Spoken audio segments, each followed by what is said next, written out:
Oi, oi, pessoal! Hoje a gente vai falar de uma história muito interessante, só que eu acho que a gente podia fazer um exercício de imaginação, imaginar um cenário pra você se colocar nesse cenário e entrar no climinha da narrativa de hoje, sabe? Entender bem qual vai ser o tema. O filme se chama A Primeira Profecia. Ele é a história de origem de um filme já conhecido chamado A Profecia. Mas depois eu entro em detalhes. Vamos imaginar uma situação hipotética, que é hipotética pra você, mas não pro filme. Então, a partir daqui, só vai sair spoiler da minha boca. Tá bom? Já tá avisado. Então bora lá. Imagina que você é uma jovem noiva que tá prestes a casar com o amor da sua vida e passar o resto dos seus dias devota a ele. Quando numa noite qualquer, a sua colega de quarto chega pra você e fala: "Viu, amiga? Vamos sair? Você vai casar.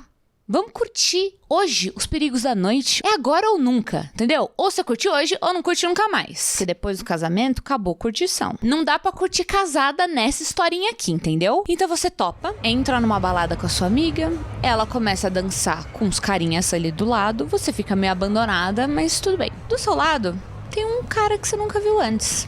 Você chega, conversa com ele e pergunta: "Posso beber da sua bebida?" Pra um completo estranho. Vocês começam, né, a trocar um papinho, começam a sentir um tchananã e vão dançar também juntos. De repente, você bebendo a bebida dele, né? A bebida de um estranho. De repente, sua cabeça começa a girar. Quando você vê, você piscou. E na virada de um segundo, você já tá de volta na sua casa. É o dia seguinte, você tá acordando na sua cama. Sua cabeça dói. Seus olhos estão manchados de rímel. E você não faz ideia do que aconteceu na noite anterior. Meu Deus, o que será que eu fiz? Eu não consigo nem me arrepender porque eu não me lembro do que eu fiz. Você continua seguindo sua vida. Os próximos dias são um completo caos. E você começa a ter até pesadelos de que algo muito ruim está por vir. Você trabalha num orfanato. Você é nova nesse lugar, não entende ainda muito bem como que funcionam as coisas por lá, mas rapidamente você descobre que uma das crianças está em perigo e você vai ter que fazer de tudo para salvá-la. Por que será que tudo isso está acontecendo com você e ao seu redor? É algum tipo de punição pelaquela noite de bebedeira? Por você ter pecado?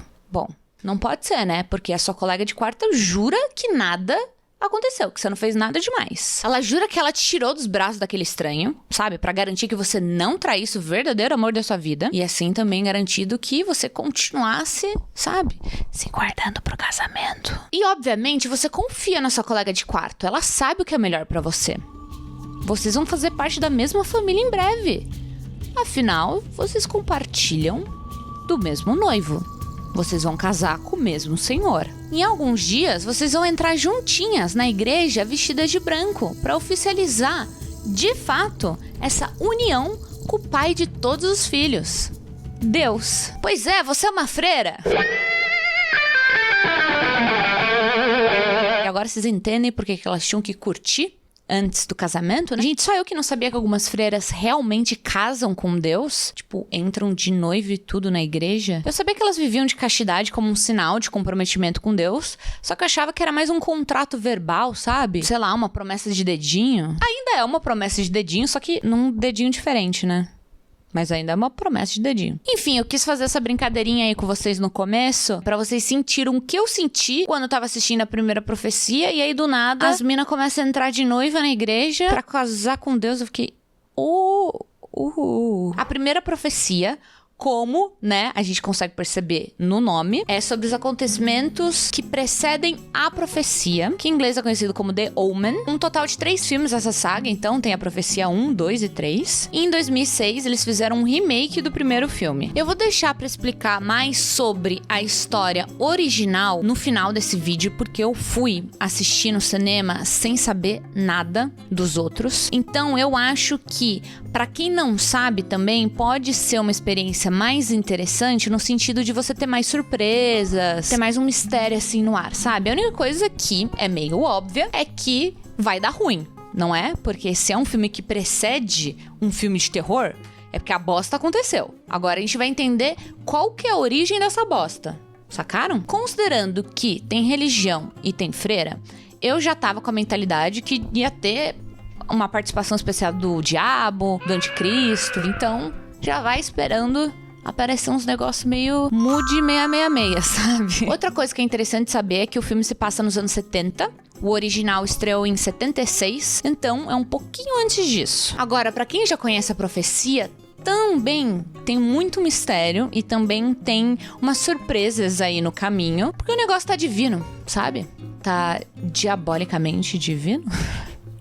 Que merda. Você sente os anos 70 na pele. E as filmagens, que são absurdamente lindas, remetem às imagens dos diretores dessa época. Principalmente esses zooms que eles dão, assim, do nada.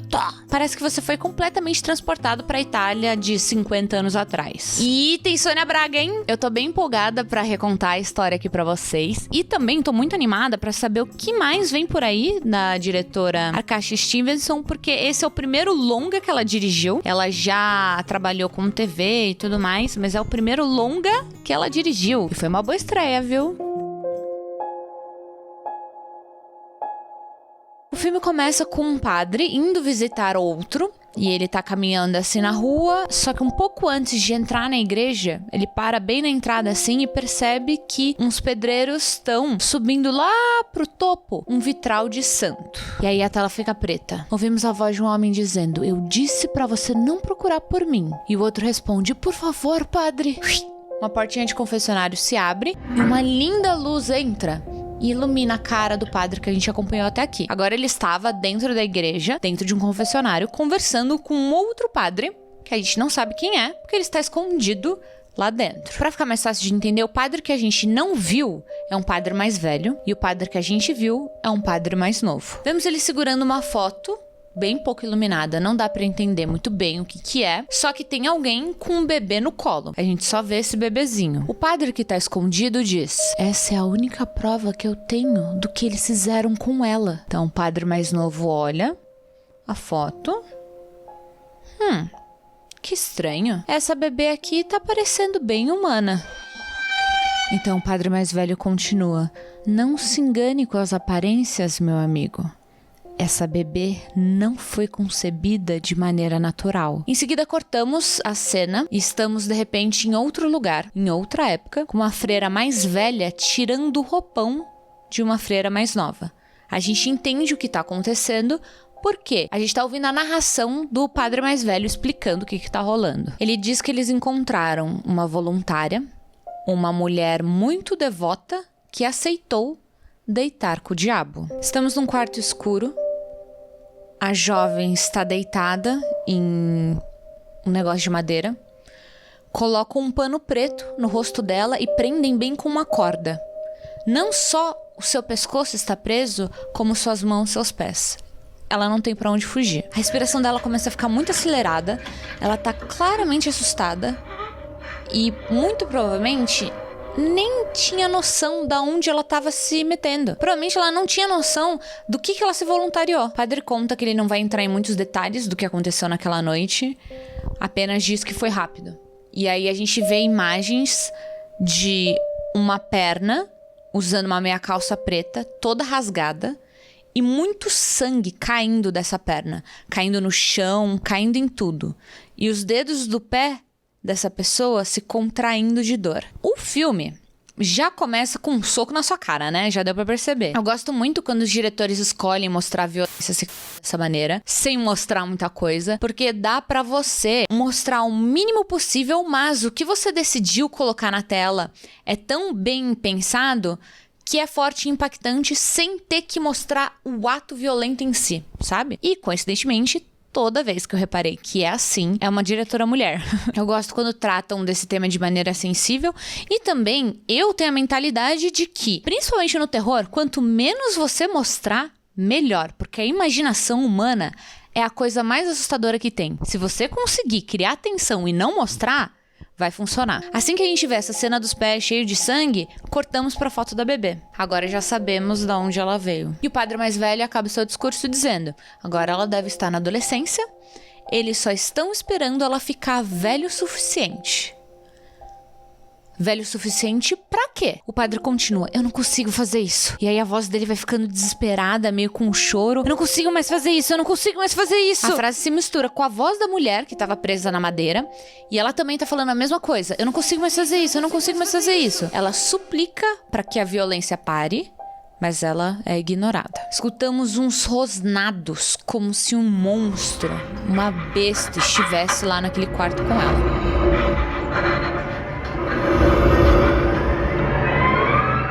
Aí cortamos e voltamos, né, pros padres na igreja.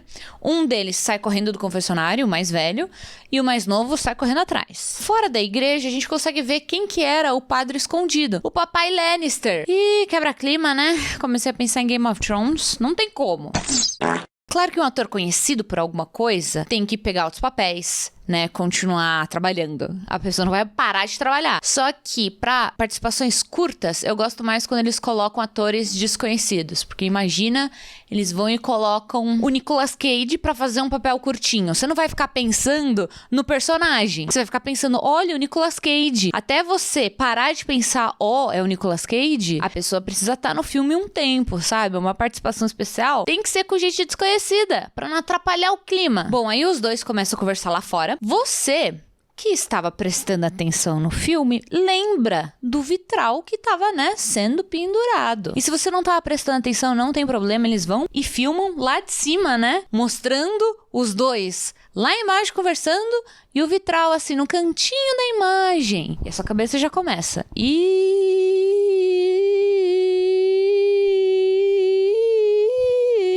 As memórias de guerra que você adquiriu com todos os filmes de premonição começam a aparecer aqui na sua mente e você fala, esse vitral é uma arma letal. Rola uma tretinha entre os padres, porque um tá curioso pra saber mais sobre a história e o mais velho começa a fazer o drama dele, né? Ai, já falei demais. Não devia ter dito tudo isso. O padre mais novo fica inconformado. Ele diz, você acha que você ficar se escondendo vai te absolver dos seus pecados, seu cara de pau? Já o papai Lannister enche o peito pra falar e retruca. Ele diz, você acha que eu quero ser perdoado?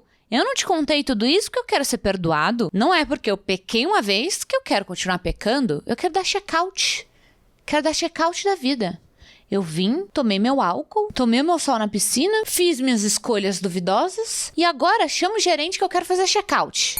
E aí, pá! Escutamos o som de algo soltando lá de cima. Putz, o universo levou bem a sério o pedido de check-out dele, né? Porque o check-out veio. Vou ser sincera que eu fiquei torcendo pra não ser o vitral caindo lá de cima. Eu fiquei torcendo pra que fosse uma privada, porque imagina, novamente, esse ator pegar um personagem que morre com uma privada. Não ia ser engraçado? Eu sei, a gente não tá assistindo uma comédia, mas ia ser engraçado. Um pouquinho de humor no terror nunca fez mal a ninguém. A cena acontece toda em câmera lenta, vários cacos de vidro caindo lá do alto e uns mais pequenininhos assim, ó, passam do lado do rosto dos dois padres. Mas só os pequenininhos ainda. Eles olham pra cima e veem um cano gigantesco atravessando o meio do vitral. Por isso que ele quebrou e tem um monte de vidro por todos os lados. Eu achando que ia vir um pedação de vidro e acertar alguém. Não, não, não. Era um cano gigantesco vindo lá do alto. Não vemos o que aconteceu, só escutamos o barulho. A câmera foca no rosto do padre mais novo. Ele tá em completo choque. E ele pergunta, você tá bem? O papai Lannister ainda tá de pé, com a cara assim. Ele levanta aos poucos. Eu tô. E de fato, a gente não tá vendo nenhum machucado. Só que a câmera tá do lado do rosto dele. E o resto do corpo? Será que o cano acertou o estômago do cara e ele tá tipo... Obviamente o cano perfurou as tripas dele. Eu já assisti Premonição, eu sei o que acontece. Mas não, um plano maior mostra os dois. Os dois estão de frente pra gente. E não tem cano perfurando as tripas de ninguém. Que coisa estranha. Acho que são os meus gatilhos de guerra mesmo de premonição e tá tudo bem, né? Aí o padre mais novo fica paradinho. O padre mais velho já falou tudo o que ele queria. Ele começa a caminhar na nossa direção, se afastando do outro. De repente, ele resolve olhar pro mais novo e ficar de costas pra gente. E nesse movimento, a gente repara um rombo gigantesco na cabeça dele. Ah, então foi aí que o cano pegou, né? Uma música serena começa a tocar. Um piano delicado chega aos nossos ouvidos. E o padre, mais velho, olha pro outro, sorri e os seus dentes estão todos ensanguentados. Tela preta, essa é a cena de abertura do filme. Será que ele vai morrer porque uma pessoa normal não sobrevive a um ferimento desse? Ou será que ele tem algum pacto com o diabo e por isso ele saiu intacto? Intacto ele não saiu, né? Provavelmente o raciocínio dele vai ficar um pouco debilitado, considerando que ele perdeu 3/4 do cérebro dele, mas talvez ele continue vivo. Eu pessoalmente não sei como funciona o pacto com o diabo. Perguntem pra aquele cara lá que arrasa no GeoGuessr. Não sabemos. O filme não vai voltar nessa cena. Fica aí no ar. O que aconteceu? Eu não vou detalhar assim o resto do filme, porque senão a gente vai ficar umas 4 horas aqui. Mas eu queria fazer jus ao que foi esse começo. Porque se tem uma coisa que me irrita em filmes de terror, é cena de abertura, que ninguém faz certo. É sempre muito tosco, muito gráfico. E você já sabe que quem aparece nesse começo tem grande chance de morrer. Não se cria um clima de tensão, porque o público já tá esperando pior. Já fica... vou morrer, então não vou nem começar a ligar pra essa pessoa. Vai morrer mesmo? E também é pouco tempo que o filme tem pra te fazer se sensibilizar com aquele personagem que tá aparecendo, ou com os personagens que estão aparecendo. Então eu entendo que é difícil fazer uma boa cena de abertura. Mas se a Caixa fez na primeira tentativa dela, o resto do povo pode se esforçar um pouco mais, né? Roma, 1971. Babene. Oi, galera, estamos num dia diferente. Como vocês podem perceber, estou com outro look pra homenagear o Anticristo, já que a gente vai falar da criança do demônio, tá combinando. Ó, até a luz tá diferente lá fora, hoje o dia tá roxo, deve ter muito bissexual na rua. Aquela música angelical que a gente escutou no fim da cena de abertura continua no momento que a gente conhece a nossa protagonista, a Margaret. Esse é o nome dela em inglês, os italianos chamam ela de Margareta, e é assim que a gente vai chamar também, porque é mais fácil. Ela é uma americana devota que tá vindo lá dos Estados Unidos pra Roma pra se tornar oficialmente uma freira. Take the veil, como eles dizem, que seria tomar para si o véu. Enfim, enquanto 2 padres, um mais novo e um mais velho, fazem a recepção da Margareta e a levam pro convento, a gente fica vendo várias imagens lindíssimas da Itália. É difícil de mostrar as imagens pra vocês porque, como eu disse, o filme tá no cinema, então tudo que eu consigo mostrar são umas filmagens meio suspeitas. Dentro do carro, a Margareta começa a sentir na pele o calor dessa nova vida que ela está prestes a iniciar. Ela só não imagina o que isso quer dizer. Ela não imagina que a Igreja Católica não está sendo mais tão bem vista quanto na sua época de ouro, principalmente pra alguns italianos. Alguém dá um tapão no vidro do carro e assusta a nossa amiga. Tadinha. O padre mais velho, que chama Lawrence, que é americano também, que pelo jeito já conhece a Margareta há muitos e muitos anos, ele explica que os trabalhadores estão nas ruas protestando pela melhoria dos seus direitos trabalhistas. Mas os jovens estudantes também estão nessa bagunça simplesmente porque eles querem protestar a autoridade, incluindo a igreja. Sabe qual é o nome disso? Blasfêmia. Mas a Margareta não precisava se preocupar com isso, não. O padre sempre soube, desde que ela era bem criancinha, que ela tinha o potencial para a grandiosidade, que ela estava lá para fazer coisas maravilhosas para o mundo. Ela tinha uma importância ali. Você deve estar pensando, putz, descobri, a Margareta é a filha do capeta. Pronto, descobri o plot do filme. É isso, tá na cara. Pode acabar a história, eu já descobri. Não mostrou data na cena de abertura, então pode ser que tenha pulado uns anos. E agora ela está crescidinha o suficiente para ter o anticristo, para ser mãe do anticristo, não é? Nossa, desvendei tudo, eu sou tão inteligente. Foi isso que eu pensei na hora, né? Porém, eu estava errada. Quando a Margareta chega no convento / orfanato que ela vai morar, a gente conhece uma adolescente demoníaca chamada Carlita, que fica presa dentro de um quartinho porque ela tem o costume de atacar as outras crianças e as freiras. E obviamente, como qualquer criança que bota medo nos adultos, ela faz uns desenhos sinistros. Aquele tipo de desenho que você olha e fala, eu não sei se terapia resolve não, viu? A criança é tão na cara filha do capeta que a primeira vez que ela conhece a Margaret, ela já vai lá e dá uma lambidona molhada na sua fuça. What are you doing? Get off of me! Então a nossa teoria foi pro saco. Eles já entregaram quem que é a filha do capeta, não tem jeito. Mas a história vai girar em torno da gente saber disso. Acredite, não perdeu a graça. Eles não falam, mas você já sabe. Você olha e fica, tá, essa daqui é a filha do capeta, não tem jeito. Por mais que a criança tenha essa reputação ruim, ela é só uma criança. E o que a gente sabe até agora sobre o possível destino dela? Que ela vai ser mãe forçada do anticristo. Essa criança que tá entrando na adolescência já tem idade suficiente pra ser mãe, segundo eles. Pelo menos foram essas informações que a gente recebeu, né, no começo do filme. Mas a Margareta não sabe de nada disso. Então ela entra nesse novo cenário completamente alienada de tudo e o público entra com um baita de um nojo. Quem recebe a Margareta no convento é ninguém menos que a Sônia Braga, a diretora de lá, que explica que tanto órfãos que não tinham pra onde ir, quanto mulheres grávidas que não tinham condição financeira de ter seus filhos no hospital, vão pra esse espaço pra terem uma rede de apoio. Ai, que lugar mais caridoso, né? Nem parece que eles fizeram um trato com a cobra do diabo. A cobra do diabo tá sempre aprontando, né? A Margareta é um amorzinho, é uma fofura. Assim, o rostinho dela, o jeito dela agir, ela é toda ingênua. Então, ela fica num contraste gigantesco com a forma que o filme apresenta o convento pra gente. O motorista que trouxe ela fica encarando de longe, sem dizer uma palavra. As freiras falam de uma maneira meio robótica. Os corredores são mal iluminados e a gente tá sempre escutando uns gritinhos ao fundo. Esses gritos podem ser das crianças que moram por lá e estão se divertindo, estão brincando. Mas às vezes também rola uma mistura com uns sussurros assustadores que ecoam pelos cômodos.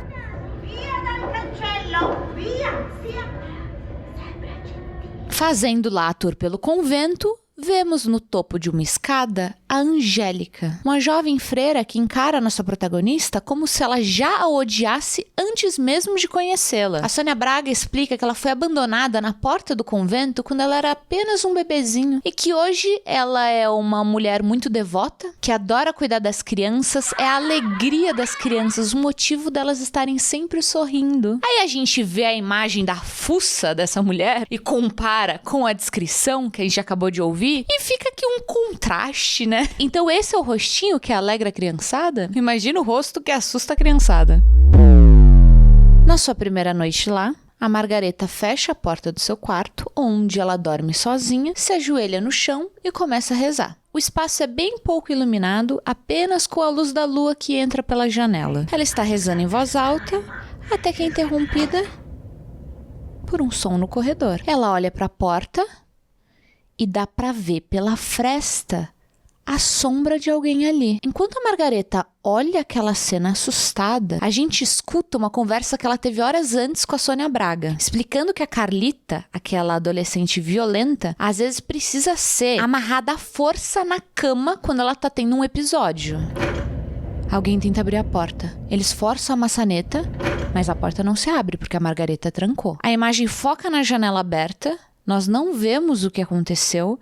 E quando a imagem volta na cara da protagonista, ela tá gritando porque ela se assustou com algo. De repente, a porta do quarto tá aberta. Parece que, durante a reza, a Margareta entrou em transe e simplesmente imaginou tudo aquilo. Imaginou que a porta estava fechada, imaginou que alguém tentou entrar. Como se ela tivesse dormido acordada, sabe? E o barulho que assustou ela e tirou ela dessa transe foi a sua colega de quarto andando pelo corredor. Uma italiana super simpática chamada Luz, que também é uma novata por ali. E sabe de onde ela tava voltando? De uma noite de curtição.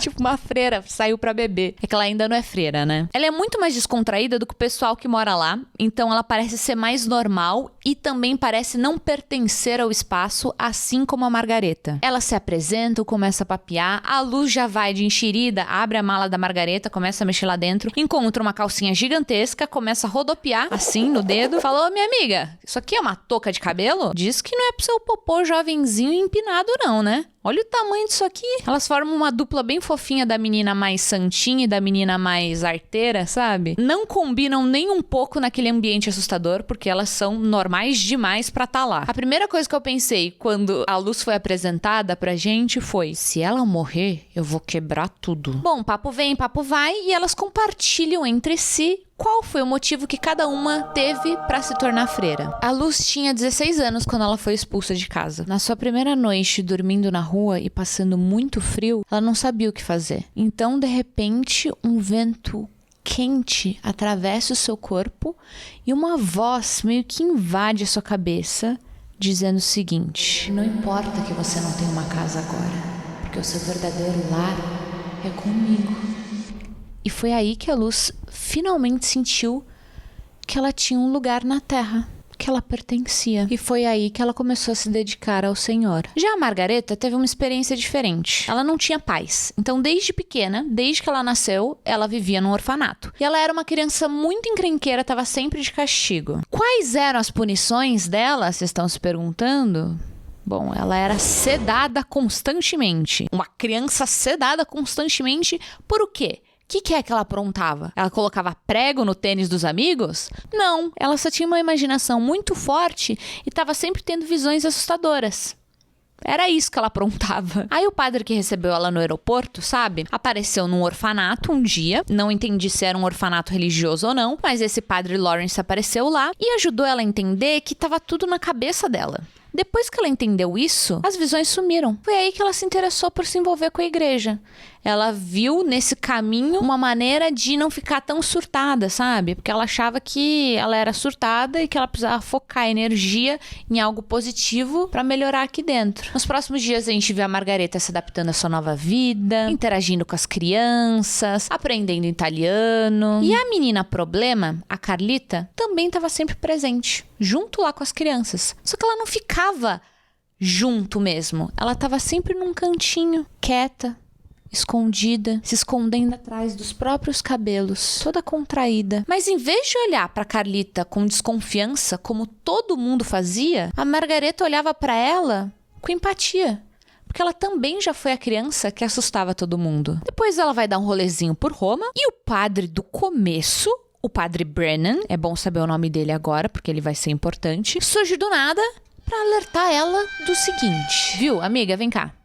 Eu sei que você não me conhece, mas eu tenho um segredo bem perverso pra te contar. A Margareta... Então, moça, eu só vim comprar um milho e tal, né? Eu não quero saber de segredo perverso, não, vindo de um padre ainda, prefiro não... Ele, não, escuta. Sabe a menina esquisita do seu orfanato? Então, coisas muito ruins vão começar a acontecer ao redor dela. Fique esperta, hein? Se você quiser saber mais, tá aqui meu cartão. Eu tô ficando num quartinho de hotel aqui perto. Pode ir lá me ver. A Margareta fica, opa, sai daqui, pervertido! E vai embora. A noite chega, a Margareta tá andando pelos corredores do convento quando ela escuta uma gritaria. Ela vai atrás e a Carlita tá sendo presa à força na sua cama, como sempre acontecia. A Margareta olha pela frechinha da porta, né, pra entender, mano, por que ficam fazendo isso com essa criança? Só que aí vem uma freira e pá, bate a porta na cara dela. Isso daqui não é pra você não, minha filha. Não se mete. Mas esquece isso, gente. Esquece esse drama aí, porque olha quem apareceu com peruca loira, a Luz. A Luz vai levar a Margareta pra dar um rolezinho pela cidade, pra tomar uns drinkzinhos, pra conhecer uns carinhas. Uhul. Ela até convence a nossa protagonista a usar um decote muito sexy. Gente, essas freiras aí estão muito divertidas. Depois acontece tudo aquilo que eu contei pra vocês no começo do vídeo. Elas vão pra uma balada, a Luz se engraça com os carinhas, a Margareta conhece o Paulo, eles trocam, né, uns drinks, ela bebe bebida de um estranho perigoso, não façam isso, mas ela vai, né, ela não entende muito da vida, os anos 70, outra coisa, né, gente? Eles dançam um pouquinho e puf, do nada a Margareta tá de volta no seu quarto. Ela não lembra que aconteceu nas últimas horas. Com a cara toda borrada de maquiagem, dor de cabeça, ressaca, ela chega na Luz e fala, viu, amiga, passei vergonha ontem, por favor, me conta. Ai, meu Deus. Ai, diz que eu não dei PT no colo daquele menino. Aí a Luz, não, relaxa, viu? Nada aconteceu. Nada demais, vocês estavam só dançando. Aí eu percebi que você tava meio tutu. Falei, não, hora de ir pra casa. Peguei na sua mãozinha e te trouxe de volta pra cá. Tá tudo bem, amiga, calma. O rolê tinha tudo pra dar errado, mas, pra sorte da Margareta, ela tinha alguém de confiança com ela, né, pra lhe proteger. E eu digo isso porque, infelizmente, não é sempre que ela vai ter alguém de confiança ao seu lado. Conforme o tempo vai passando no orfanato, a Margareta vai ficando cada vez mais encanada com a forma que o pessoal trata a Carlita. Ela tá sempre presa naquele quarto, sempre amarrada. Por quê? A justificativa é que ela tem mau comportamento. Qual mau comportamento? O que a gente viu até agora? No máximo foi aquela lambidona. Às vezes a maneira simpática dela de dar oi. Tirando isso, a gente não viu muita coisa acontecendo, não. E todas as outras crianças estão sempre muito posicionadas certinho, em fileiras, assim, como se elas fossem muito bem doutrinadas. Então, quem sabe, a Carlita tinha um mau comportamento simplesmente porque ela não queria seguir aquela educação. Uma hora a Margareta acaba ficando sozinha com a Carlita e resolve ter um papo de amiga, assim, com ela e falar, viu, eu também fui uma criança que era muito punida. E por muitos anos eu achei que eu era má. Até que eu entendi que não é que eu era má. Eu só não fazia aquilo que esperavam de mim. Pra não ter que lidar mais com isso, eu acabei fugindo do orfanato. Mas o sentimento de que eu era má me perseguiu. Então eu acabei voltando. Porque não importava pra onde eu fosse, o sentimento ia estar lá, sabe? Se eu não lidasse com ele. E é por isso que eu gosto de você, Carlita. E o rosto da Carlita se ilumina. Ela fica... Você gosta de mim? Do que você gosta em mim? Então a Margareta responde: bom, Carlita, é porque você não foge, sabe? Você tá super assustada e continua enfrentando a situação. Você coloca essas garras pra fora e luta. E eu admiro muito isso em você. A menina entra na brincadeira, coloca as garras pra fora e faz... Um puta de um grito de uma mulher gritando desesperada acontece no mesmo momento em que ela coloca as garras pra fora. Coincidência? Acho que não. Uma mulher entra em trabalho de parto nesse mesmo instante. Segura essa associação entre as duas coisas porque ela é importante. A Margareta vai atrás da grávida pra entender qual foi dessa gritaria toda, porque é normal, né, você gritar quando tem um tijolo saindo de dentro de você, mas tudo tem um limite, sabe? Tá uma gritaria meio intensa, assim. A mulher não tá tendo um parto normal, não. Ela tá completamente surtada, se esperneando, tentando sair de lá. Uma hora tá desesperada, outra hora tá rindo. E ela realmente não consegue escapar daquela cama porque os braços e as pernas dela estão amarrados. Então a câmera dá um close na perseguida, na estrela do momento, bem cena de parto real, bem traumatizante de se ver, só que em vez de sair de lá de dentro um bebê fofinho, um milagre da vida, sabe? Sai uma mão toda gosmenta e suja de líquido amniótico que se abre lentamente e se revela não ser a mão de um bebezinho, mas garras de um monstro. Obviamente, vendo isso, a Margareta desmaia. Essa cena daria um ótimo comercial de camisinha. Vai querer ter filho depois dessa, mamãe? Vai querer ter filho? Depois falam pra Margareta que ela desmaiou porque ela não estava pronta pra ver um parto, sabe? Que não foi nada demais.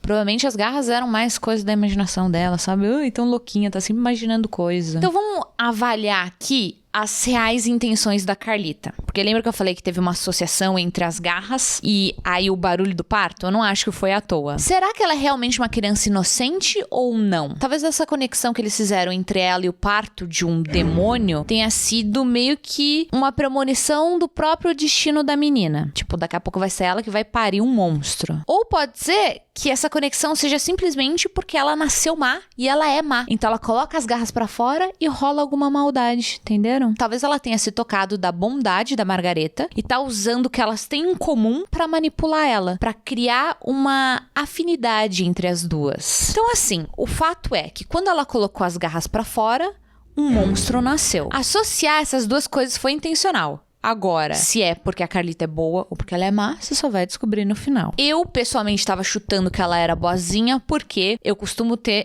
um olhar meio positivo das pessoas e porque a atriz tem uma cara tão fofinha que eu não tava conseguindo. Eu tava tipo, gente, tadinha dela. Ela só é uma criancinha, ela só é uma criancinha. Freira no pula-pula fumando um cigarrinho. A Margareta começa a ficar, a partir de agora, muito em cima da Carlita. Porque ela tá desconfiada que tem alguma coisa estranha acontecendo, sabe? Começa a ficar de olho quem que é que tá se metendo com a Carlita, quem que são as freiras que estão conversando com ela. Aquela freira estranha, a Angélica, aparece. Sabe aquela freira que supostamente deixa as crianças alegres, mas tem o rostinho de alguém que apareceria numa fila de suspeitos na delegacia?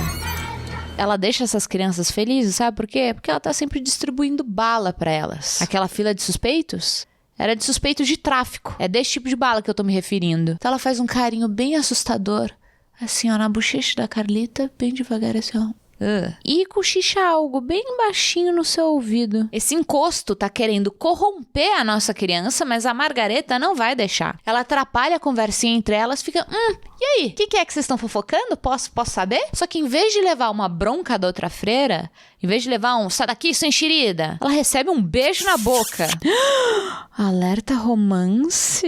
A Margareta entra em surto, né? O processador dela pifa, sai até fumacinha. Carai, que loucura! Perdi o bebê com uma possível top 10 procurados do FBI. E além de tudo, uma mulher. Que babado, vou queimar no inferno. Deus, você sabe que o beijo gay vai ser legal no futuro? Por favor, não me condena só porque eu nasci nos anos 70.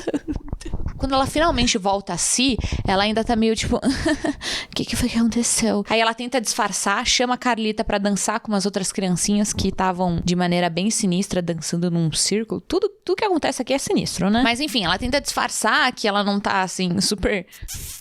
movida por aquele beijo, que essas pernas não estão bambas. Ela vai lá dançar, se distrair, mas ela não consegue se distrair por muito tempo porque aqueles lábios invasores chamam sua atenção novamente.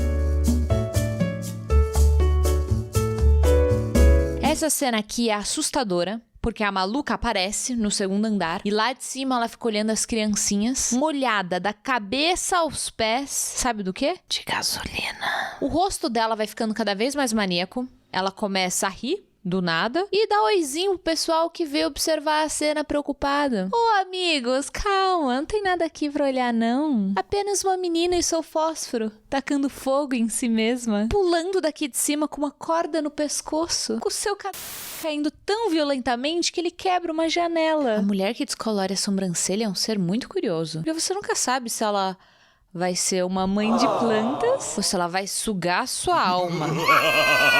Eu, pessoalmente, acho essas mulheres muito lindas e descoladas, mas eu também tenho muito medo. Tenho medo delas. Eu tenho medo delas. A versão que você vai ganhar é meio que um tiro no escuro. Infelizmente, para todas as crianças que presenciaram essa atrocidade, a versão que elas ganharam não foi uma que ajudou a purificar o oxigênio da terra. Não, foi uma versão que sugou o restinho de inocência das almas de um bando de órfãos. E antes de fazer esse showzinho todo, a Angélica ainda olhou pra Carlita e falou: isso daqui é pra você. Pra você, pra Carlita, pra você, pro demônio, pra você, pra quem? Não entendi. Ops, esqueci de mencionar, mas o papinho das duas era sobre a freira Angélica desenhar um bebê no desenho que a Carlita fez. E vocês sabem que bebê seria esse, né? Tá amarrado! Depois disso, a Margareta pensa, talvez aquele padre não fosse tão pervertido assim no fim das contas. Talvez ele tivesse um ponto. E vai encontrar com ele no seu hotel. Ele conta pra ela tudo que a gente descobriu no começo do filme. Diz, a Carlita é o bebê dessa foto aqui, hein? Ela tá sendo preparada pra ser mãe do anticristo. Então, qual que é o plano? Uma mulher humana com o diabo gera uma mulher marcada pelo mal. Aí essa mulher criada se junta com o diabo porque ele precisa meio que se misturar com sua própria linhagem.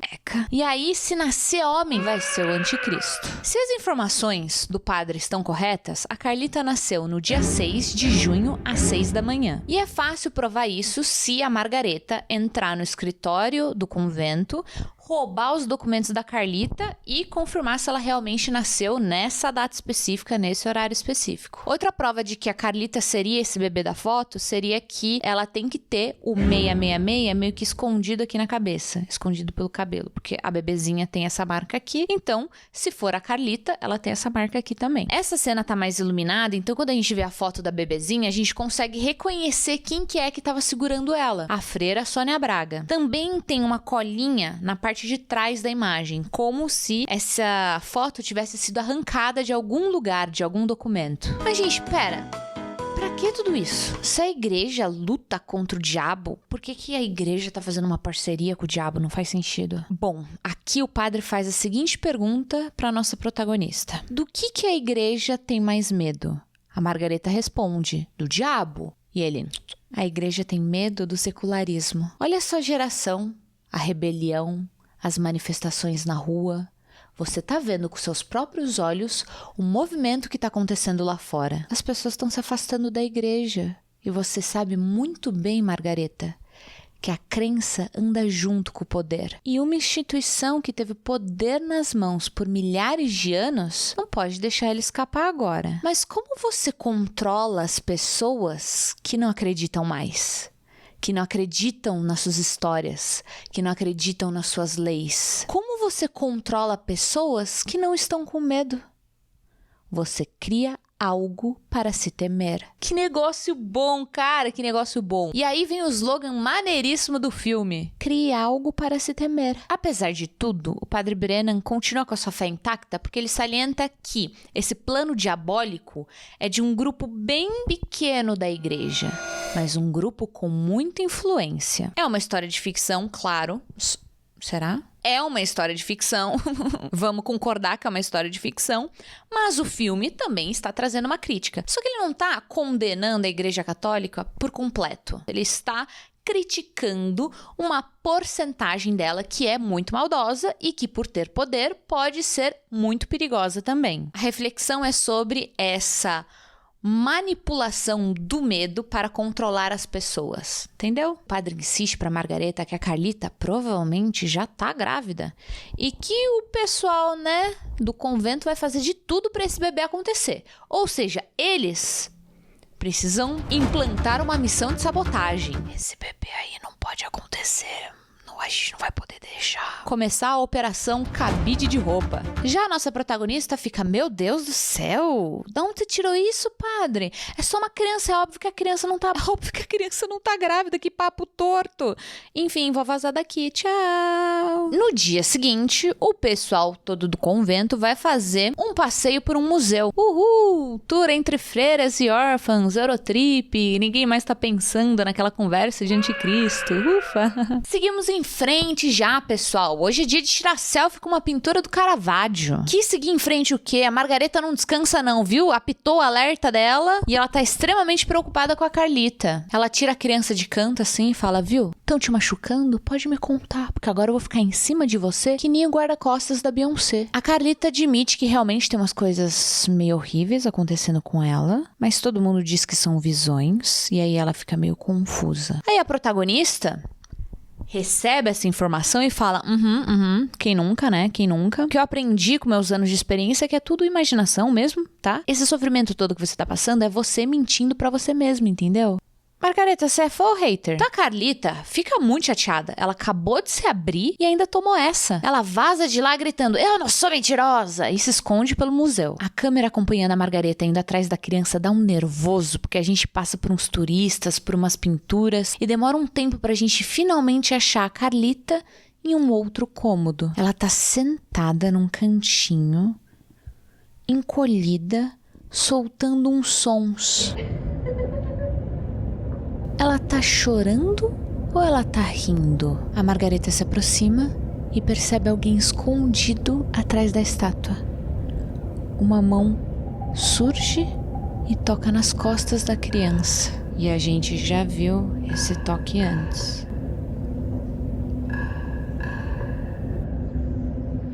Opa, um jumpscare! Não tem muito jumpscare nesse filme, mas às vezes que rolaram, eu fui pega de surpresa. É assim que eu gosto, sabe? Pouco, simples e bem feito. Rolou toda uma construção de clima pra esse momento. A tensão por causa da preocupação de uma personagem, a vulnerabilidade da outra, uma fuga, uma procura, um encontro e então o susto. Sem contar que a gente já entrou tenso no museu porque tava cheio de polícia na rua e a Margareta não sabia por quê. Eu disse que não ia detalhar todas as cenas desse filme, porque senão a gente ia ficar aqui pra sempre. Mas eu juro que tá muito difícil, eu não tô conseguindo me segurar. E olha que eu tô pulando muita coisa, tá? Bom, e por que a freira Sônia Braga apareceu assustando todo mundo? Ela veio alertar as meninas que tava rolando umas manifestações nas ruas, que não tava mais seguro pra elas ficarem lá. Por isso que tava cheio de polícia no começo da cena, entenderam? Quando elas tentam sair, a Margareta se perde do grupo e se mete no meio da bagunça. Ela começa a ter umas visões meio macabras, dá aquela surtadinha básica. Nada demais acontece de fato, mas a gente entende que as visões que ela tinha no começo estão de volta. E a Sônia Braga percebe isso também. No dia seguinte, a nossa amiga é convidada pra dar uma passadinha lá na sala da diretora e ter um papo, né, com a Sônia Braga sobre o quanto ela tá se envolvendo na vida da Carlita, que o pessoal não tá gostando muito dela se intrometendo em tudo. Em vez de disfarçar, né, de falar, nossa, gente, desculpa, nem reparei. A Margareta chega, tô me intrometendo mesmo, porque vocês ficam maltratando aqui a criança. Vou continuar me intrometendo sim. Vem então. Obviamente a Sônia Braga não gosta da atitude, se sente ofendida, como assim?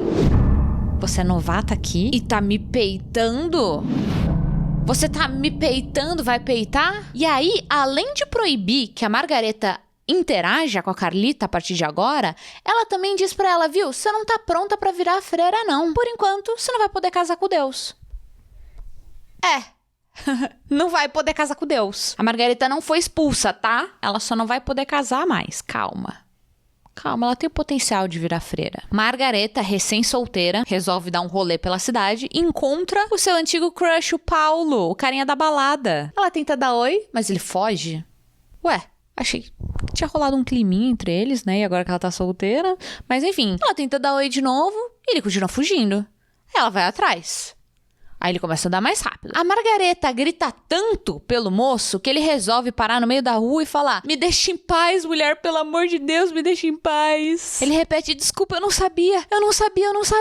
Procura pela marca e pá! Um carro atropela ele. Assim, do nada. O susto que eu tomei, um jumpscare atrás de outro aí nessa reta final. E o carro não só atropela ele, como fica amassando o seu corpo até ele partir em 2. É grotesco. Mas ó que coisa boa, gente. No dia seguinte tem o casório. Aquele casório, sabe, que a gente tá esperando desde o comecinho do vídeo. Pode rolar tragédia, mas as comemorações não podem parar. A Luz e as outras aprendizes entram na igreja vestidas de noiva, porque é o dia delas se tornarem freiras. A Margareta olha tudo isso da plateia, vendo outras realizarem um sonho que também era seu. Só que assim, é um casamento bem bizarro, tá? As noivas deitam no chão fazendo promessas, a luz entra de uma maneira meio tenebrosa na igreja. Ao mesmo tempo em que ilumina, também cria sombras nessas mulheres. Mas em vez de ficar perdendo tempo se lamentando, a Margareta aproveita que tá todo mundo ali e invade o escritório do convento pra ir atrás daqueles documentos que o padre deu a dica pra ela, sabe? Que falam do nascimento da Carlita. Nisso ela encontra documentos de centenas de outras crianças. Centenas de crianças que vieram para esse mundo deformadas e que morreram no parto. Ou seja, não é a primeira vez que o diabo tenta ter um filho. E tirando a bebezinha da foto, todos os outros bebês morreram. Meros experimentos falhos da igreja de tentar criar o anticristo. Então a Margareta junta todos esses documentos e tenta ir atrás da Carlita pra tirar ela de lá, pra elas fugirem juntas, mas obviamente não dá certo. Ela faz isso na frente de todo mundo, à luz do dia. É tipo as duas contra mais 30 freiras. Cadê o planejamento? Cadê a fuga nas escondidas na madrugada? Uma roupa preta, um gorro preto, uma lanterna. Cadê o planejamento? Infelizmente, o plano de dar paulada em freira falhou, galera. Eu entendo que ela devia estar à flor da pele depois de ter descoberto aquelas coisas todas sobre os bebezinhos. E também, ela foi uma menina criada em convento, ela não tem muita malícia, não sabe se planejar muito bem, porque ela viveu numa bolha a vida toda. Então não vamos ficar julgando muito, tá? Não vamos ficar julgando a nossa Margareta. As freiras separam então as duas e no meio da confusão a Carlita grita: ah! Nisso a câmera entra no céu da boca da menina e a gente vê aquela marca 666. Beleza, boa informação de se ter. E aí a galera vai e prende a Margareta no quarto. Não chegam a expulsar ela do convento. Eu achei que talvez fosse acontecer isso, né? Mas pelo jeito eles querem controlar ela, então só prendem ela num quarto. Só que antes deles trancafiarem ela ali, ela consegue esconder os documentos que ela roubou embaixo de uma cama, embaixo de um colchão. E ela ainda avisa um padre bonzinho o que ela fez. Tipo, estão levando ela pro quarto, ela abraça esse padre e ela no ouvido dele. Quem que é esse padre bonzinho? É aquele menino que apareceu lá no começo, sabe? Que foi recepcionar ela junto com o padre mais velho. Eu não mencionei ele antes porque ele é bem inútil, assim, ele aparece muito pouco, mas teve certos momentos que ele trocou olhares fofos com a Margareta, então acho que rolou uma conexão entre eles. Achei meio aleatório, mas tudo bem, deu certo. Deu certo porque ele realmente era confiável. De madrugada, a nossa protagonista começa a ter umas visões, escutar umas risadas meio macabras, ela tá indo de mal a pior. It's not real. It's not real. It's not real. It's not real. It's not real. Who said that? Até que o padre bonzinho aparece, solta ela e ajuda a escapar. Ele encontra os documentos e depois, né, de ler tudo aquilo, ele fica uau! Uau! Vou ter que soltar a Margareta porque eu acho que eu tô no time errado aqui, né? Os dois então fogem pro hotel do padre Brennan e começam a avaliar, os três, essas informações todas que eles adquiriram com os documentos. A primeira coisa que eles pensam é: temos que agir muito rápido porque o povo maluco da igreja vai vir atrás da gente. E a gente precisa arranjar um jeito de provar essa patifaria toda que tá acontecendo pro resto da igreja. Segunda coisa que eles concluem é que a marca do demônio tá num lugar esquisito. Porque lembra que quando ela gritou, a gente percebeu o 666 no céu da sua boca, não escondido no seu cabelo. A marca tá no lugar errado. A Carlita talvez não seja a bebê da foto. Então eles voltam a olhar os documentos e começam a procurar alguma informação que talvez eles tenham deixado passar. E assim, gente, folhando tudo, é uma imagem de bebê deformado atrás de outro, muita morte, muita maldade. grotesco. Até que a Margareta encontra um documento sem foto, com uma marquinha de cola que bate com a marca da foto da bebê escolhida. Deu match aqui. Então a Margareta diz: além da Carlita, teve outra sobrevivente. E no documento a gente lê a data de nascimento. Dia 6 de junho de 1950. Nascida às 6 da manhã. Se a gente tá em 71 e essa criança nasceu nos anos 50, hoje ela tem 21 anos. Aqui, alguns flashes aparecem para Margareta. Ela lembra do Paulo falando antes de morrer: procure pela marca. E ela toca na sua própria cabeça. Então ela sente 666. Pois é, o chute de que a Margareta era o bebê da foto tava certo no final das contas. Eu gostei dessa brincadeira do roteiro porque tava muito na cara que era a Margareta. Então, pra distrair a gente, eles colocaram a personagem da Carlita pra gente focar, né, em outro lugar e esquecer. Ah, será que é a Margareta? Não, pera. Só pode ser a Carlita. Tava muito na cara que era a Margareta. Mas como eles focaram a atenção na Carlita, a gente esqueceu que a gente descobriu a história lá no comecinho. Porque faz sentido ser a Carlita.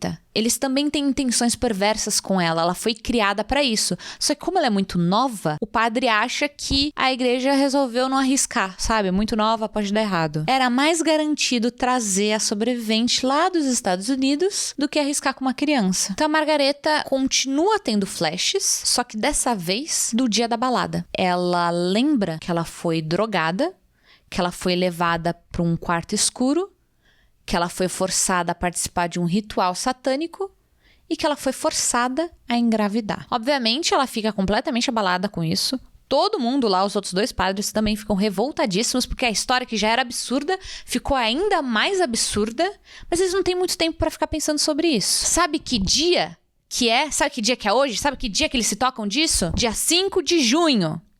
À noite. Ou seja, daqui a algumas horas vai ser dia 6 de junho, 6 da manhã. Ou seja, o anticristo que tá na barriga dela tá pra nascer. Então eles entendem que a prioridade agora do grupinho não é mais provar o que a igreja aprontou.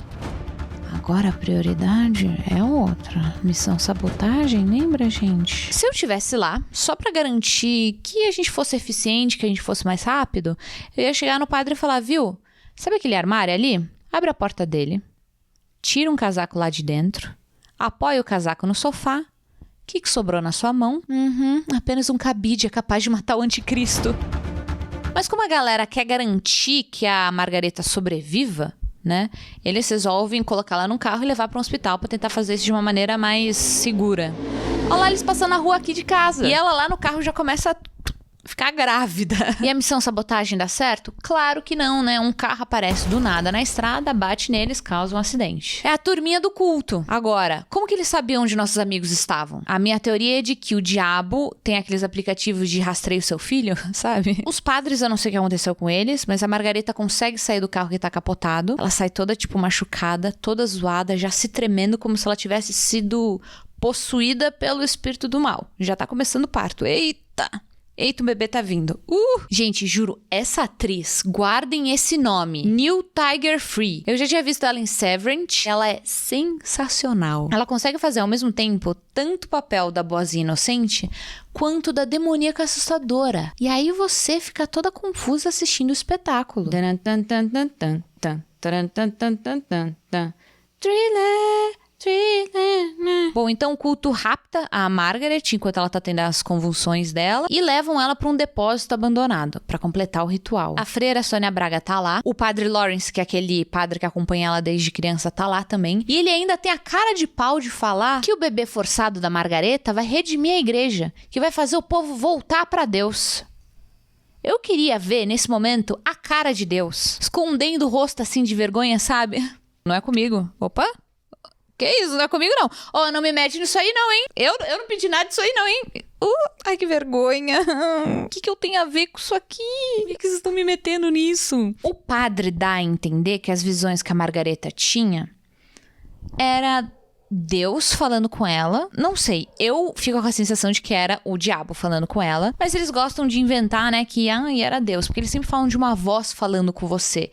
Como que você sabe que essa voz é de Deus e não do diabo? Tanto que quando a Luz falou naquele momento, eu tava na sarjeta morrendo de frio e uma voz falou: o seu verdadeiro lar é comigo?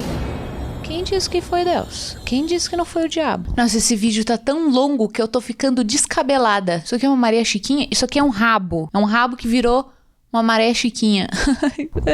Eu cansei de falar do capeta, eu tô com sono, eu quero dormir. Calma que tá acabando, calma, vamos lá. Bom, aqui o ritual /parto acontece, é uma nojeira que só.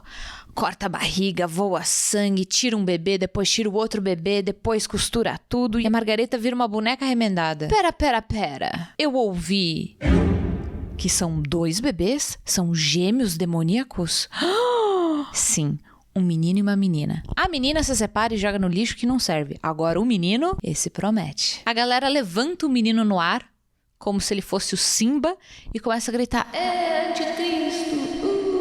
É viva o anticristo! A tadinha da Margareta olha ao redor e vira aquela figurinha do pai vem me buscar. Do lado dela, vemos uns bisturis.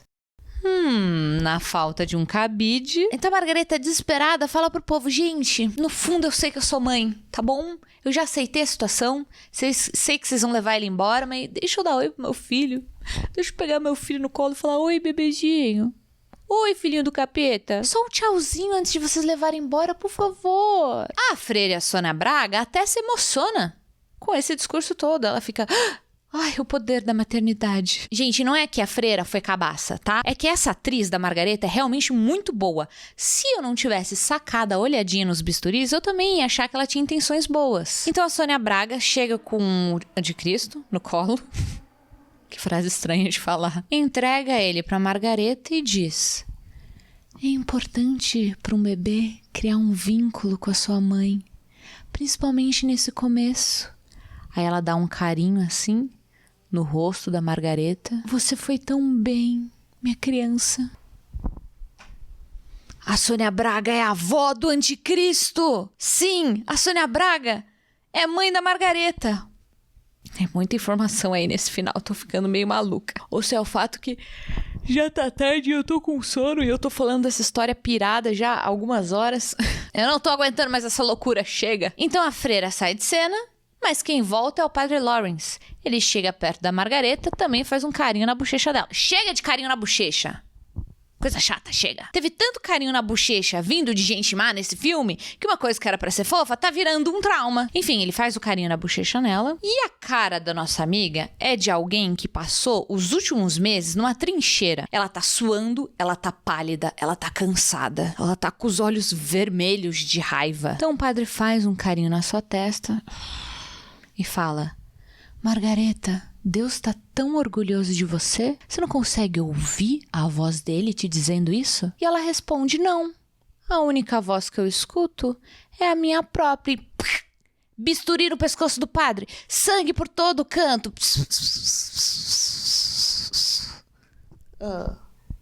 O padre morreu. Olha, eu não sou muito fã de frase de efeito, mas essa eu achei impactante. A Margareta levanta, saca outro bisturi da manga e já coloca no pescocinho do bebê. Meu Deus. Calma, tá bom? Ainda não aconteceu nada. Todo mundo sabe o que ela deve fazer. Mas você teria coragem? Imagina se eu tivesse que meter uma faca num pescocinho.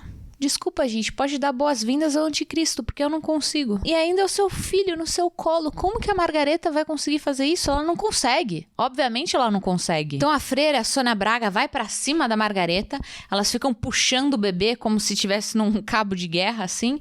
Puxa de um lado, puxa de outro e... Pss. Alguém dá uma facada na Margareta. Quem que é? A Luz.